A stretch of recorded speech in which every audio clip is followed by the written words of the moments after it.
The benchmark for linebacker play at South Shelby is pretty clearly delineated. That's what tends to happen when your program gives rise to the all-time tackles leader in Missouri high school history. You can call it the Bryce Johnston standard, and it is deservedly lofty.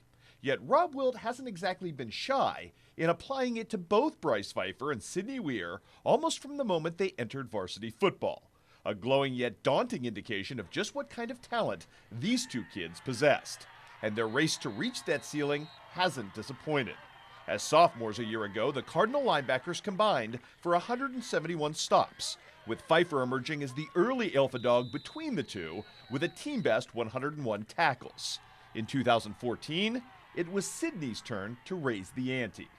In his junior season, Mr. Weir delivered a campaign of dominance strong enough to earn him first-team All-State honors and legitimate consideration as the Clarence Cannon Conference Defensive Player of the Year.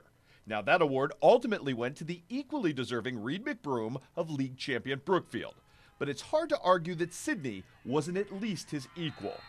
It's scary to think of what kind of destruction tally he would have rung up if not plagued by a nagging shoulder injury.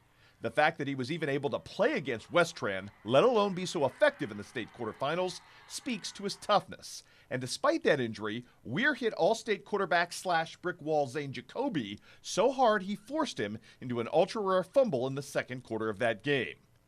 He's one of those ultra-rare linebackers you simply can't run at or run away from.